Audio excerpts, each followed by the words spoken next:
Hello and welcome to Close Reading Classic Literature with me, Dr. Octavia Cox. In this video I'm going to analyse Jane Austen's novel Emma, and I'm going to be asking how might Emma Woodhouse be like Jane Austen. I'm going to think about what we can learn about Jane Austen's writing process from the character of Emma Woodhouse. Jane Austen famously was very fond of the character of Emma Woodhouse.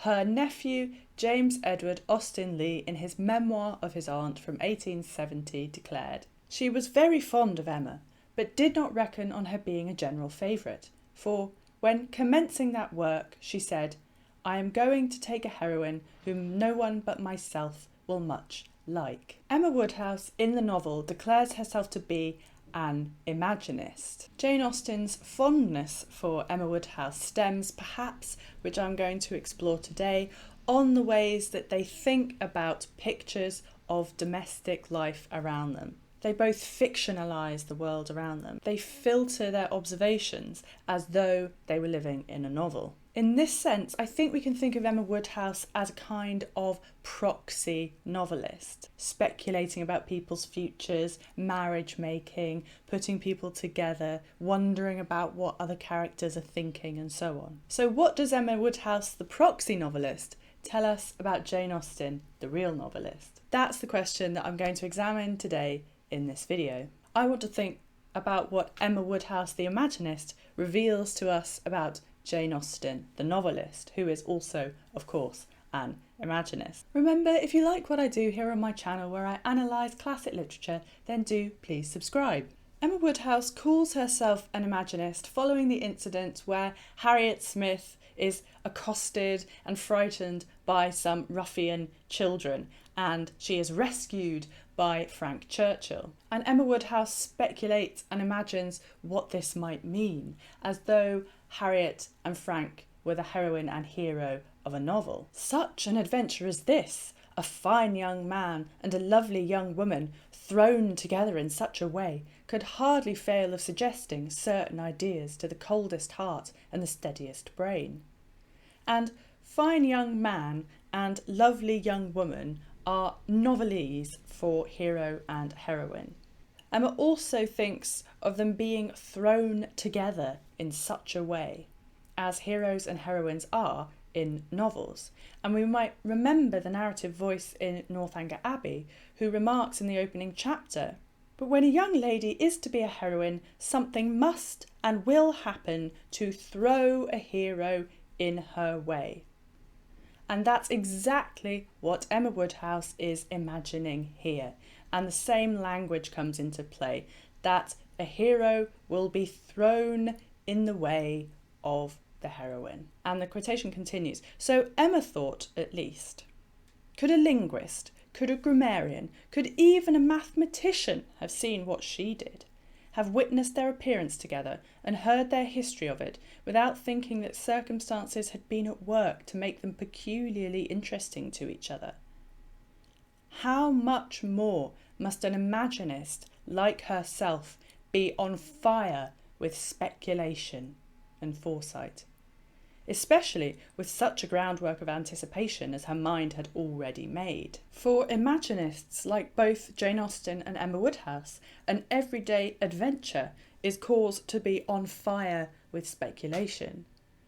The difference between Jane Austen and Emma Woodhouse is that Emma thinks this, being an imaginist, gives her foresight, obviously meaning knowledge of the future, whereas, of course, ironically, it doesn't, because without her knowing it, she is within a novel. Ironically, regarding the novel Emma, of course, it is in fact Jane Austen who has the foresight, because she, as an author of a novel, can shape the events, the adventures that she imagines, and she does know what will happen in the future for these characters. Emma Woodhouse is not aware that she novelises the world around her, that she filters everyday events and converts them into conventional scenes from a novel. This inability of hers to realise that she novelises the world around her is one of her fundamental flaws. Emma Woodhouse is an imaginist,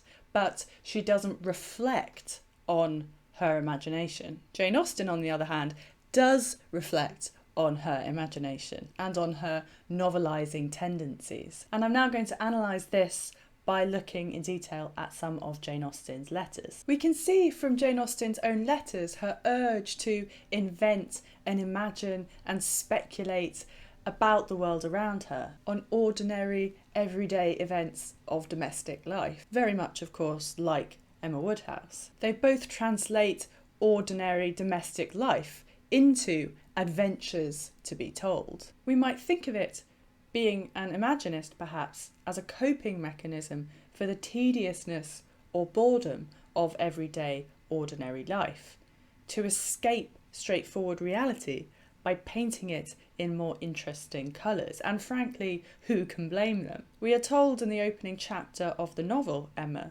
that she was now in great danger of suffering from intellectual solitude. Mr. Woodhouse could not meet her in conversation, rational or playful. Mr. Woodhouse has no imagination, whereas Emma is playful. She wants conversation that is playful, that makes use of her imagination. Emma needs something to occupy her mind. Mrs. Weston, in chapter 2, worries about Emma suffering from ennui. Again, Emma is suffering from a lack of mental occupation, ennui meaning boredom. Emma Woodhouse is bored, and how does she escape her boredom?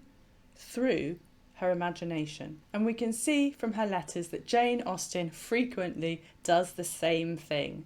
From her letters we can see that she converts everyday events into adventures to be told, and conversely laments when there are no adventures happening to regale stories of. Take, for example, this letter from Jane Austen to Cassandra Austen, her sister, from October 1798. She struggles to find entertaining material to write about because their journey has yielded no adventures. We arrived here yesterday between 5 and 6, but I cannot send you quite so triumphant an account of our last day's journey as of the 1st and 2nd. So this is the 3rd day of a road trip, essentially, a journey. And Austen is describing a very familiar journey to both Jane and Cassandra. So Mrs. Austen and Jane Austen have been travelling from Godmersham in Kent, which was her brother Edward's estate, back to Steventon, her home in Hampshire. This is the equivalent of writing about a car journey on the motorway that you and your recipient have gone on often. It's the equivalent of trying to write an amusing, interesting account of a stop at a service station, not often thought of as a good source of material for triumphant accounts. But Jane Austen will turn an ordinary journey into a triumphant account and an interesting piece of writing, if she can. And it's more about amusing and entertaining the reader than it is about actually describing events that have happened. Soon after I finished my letter from Staines, my mother began to suffer from the exercise and fatigue of travelling so far.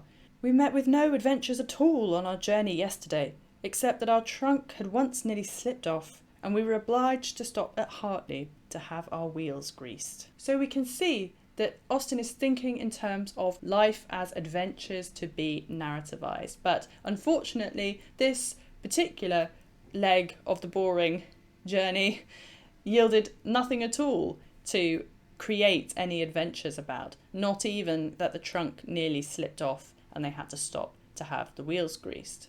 And in another letter to Cassandra of January 1799, Austen writes to recount the events of the night before, a ball. Austen writes, "I had a very pleasant evening, however, though you will probably find out that there was no particular reason for it. But I do not think it worthwhile to wait for enjoyment until there is some real opportunity for it. Mary behaved very well and was not at all fidgety. For the history of her adventures at the ball, I refer you to Anna's letter." Anna is their niece, Anna Austen. So we can see that Austen is converting again everyday, ordinary life into the stuff of novels, and particularly the language of novels.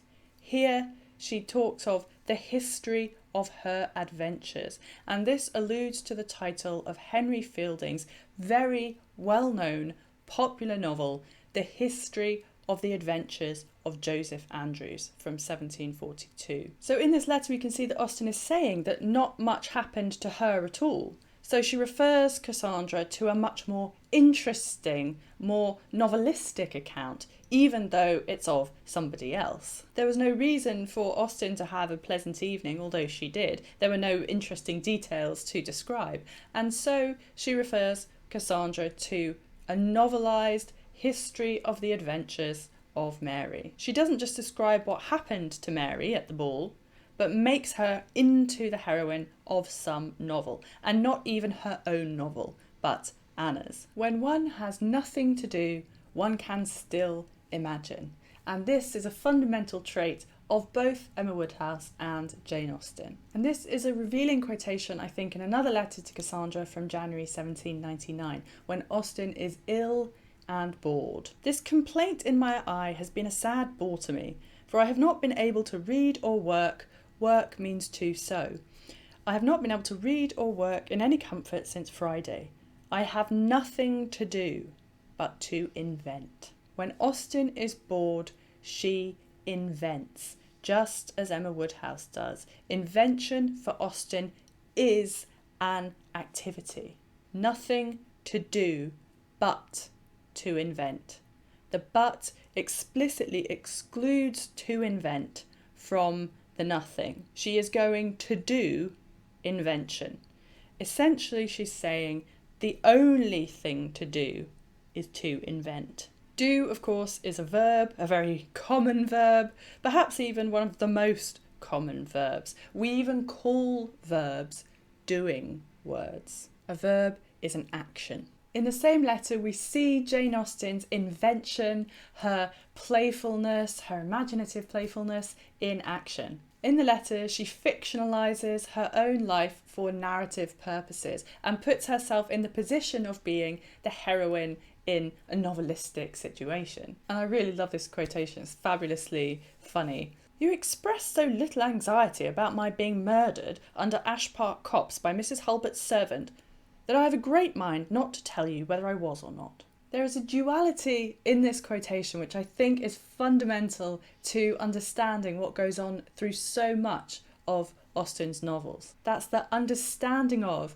and the joy in novelistic convention, and the simultaneous puncturing of and the joy in the puncturing of novelistic cliches and conventions. So on the one hand, we have the enjoyment in the fire of speculation and novelising your own existence, as if she were the heroine of some horrid Gothic novel where the heroine trembles and fears she will be murdered under the trees late at night by some dreadful villain. On the other hand, you've got the comic undercutting of those very conventions from the perspective of knowing that they are ridiculous, but enjoying that they are ridiculous. And also the understanding that your reader will enjoy knowing the conventions and knowing the ways in which you are puncturing those conventions as well. And we might think here perhaps of Northanger Abbey, which is believed to have been written about the same time, 1798 to 99, where obviously we've got Catherine Morland's speculations about the murder of Mrs. Tilney. But in Northanger Abbey, Jane Austen is doing this very thing, parodying the Gothic while simultaneously celebrating it whilst puncturing the conventions of it. In another famous quotation of Jane Austen's from one of her letters, this one is to James Stanier Clark from the 1st of April 1816. James Stanier Clark is the librarian for the Prince Regent, and Austen was writing to describe and defend her own novelistic style. And she wrote, very famously, pictures of domestic life in country villages as ideal in. But for Austen, an active imagination is an integral part of domestic life. Indeed, it is a necessary part to stave off boredom for those with an active mind. To close, I want to return to the novel Emma, and I want to think about how Austen describes how invention might be used for amusement from everyday life. This is a scene at Ford's, which is Highbury's clothes shop. Its principal woolen draper, linen draper and haberdasher's shop united, we're told. And Harriet had business at Ford's. Harriet, tempted by everything and swayed by half a word, was always very long at a purchase. So Emma is bored, waiting for Harriet to conclude her business. Emma went to the door for amusement. Much could not be hoped from the traffic of even the busiest part of Highbury. Mr. Perry walking hastily by, Mr. William Cox letting himself in at the office door, Mr. Cole's carriage horses returning from exercise, or a stray letter boy on an obstinate mule were the liveliest objects she could presume to expect. Mr. Perry is the apothecary and he's walking hastily by, so we might see that he's very busy, so Emma is thinking about Mr. Perry's busy apothecary business perhaps, and him walking from patient to patient through Highbury. Mr. William Cox is the pert young lawyer, so why might the pert young lawyer be letting himself in at the office door? The Coles, we're told, were of low origin in trade and only moderately genteel, but by this time were in fortune and style of living second only to the family at Hartfield. So, and Emma's thinking about Mr. Cole's carriage horses returning from exercise, we might say that she's thinking about his rise in status, his rise in wealth, because carriage horses were a real sign of wealth and luxury, to be able to afford your own carriage horses. Or the stray letter boy on an obstinate mule. What letters might not be delivered in time because this letter boy is on his obstinate mule? And here, of course, the eagle-eyed reader might think about the letters that might be delayed between Jane Fairfax and Frank Churchill, because we know that they are exchanging letters at this point, or at least you do on a second read. So these were the liveliest objects that she could presume to expect. And when her eyes fell only on the butcher with his tray, a tidy old woman travelling homewards from shop with her full basket, two curs, that's dogs, quarrelling over a dirty bone, and a string of dawdling children round the baker's little bow window eyeing the gingerbread, she knew she had no reason to complain. So in the first part of this, in the mention of Mr. Perry and Mr. Cox and Mr. Cole, that's all what Emma speculates that she might see when she gets to the door. She's already imagining what she might see going on outside her, what events, what parts of a novel might be going on outside. And you can see that she's really adding to what she might see. So she doesn't just imagine, oh, I might see Mr. Perry, I might see Mr. Cox, I might see Mr. Cole. She gives each of them a little sort of story. Mr. Perry walking hastily by, William Cox letting himself in at the office door, and we know that she thinks of him as a pert young lawyer, returning to the office, going back to the office to build up his practice, perhaps. And Mr. Cole's carriage horses, again, as I've said, she's thinking about his wealth and his status. And the letter boy, that might mean that some awful event was going to happen because this poor letter boy is on an obstinate mule, and if only he had managed to get the letter to so-and-so on time, then this awful event wouldn't have happened. That's part of the speculation that she seems to be beginning to build up here. But then when she gets to the door, she doesn't even see any of that. We as readers have seen what Emma imagines she might see when she gets to the door, and then when she gets to the door she doesn't even see any of this. But we have seen her story making in action already, just from the way that she imagines what she might see when she gets there. But she knew she had no reason to complain and was amused enough, quite enough, still to stand at the door. A mind lively and at ease can do with seeing nothing, and can see nothing that does not answer.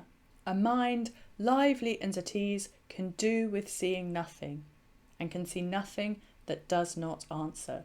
And this is how Emma Woodhouse is like Jane Austen. In the letter I mentioned earlier, Jane Austen had said, "I have nothing to do but to invent." And here in Emma, a mind lively and at ease can make with seeing nothing. Anything can be the source of invention, even the dullest doings of daily life. Returning to the letter about the ball that I quoted earlier, Jane Austen wrote, "I do not think it worthwhile to wait for enjoyment until there is some real opportunity for it."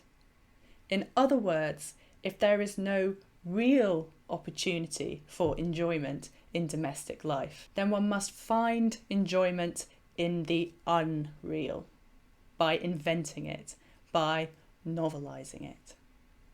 Thank you very much indeed for listening. I do hope you've enjoyed thinking about Emma as an imaginist and how that translates into how we might think about how Austen thinks about her own imagination and being an imaginist, and what you're supposed to do with your brain and how an imaginist might cope with the dullness of everyday domestic life.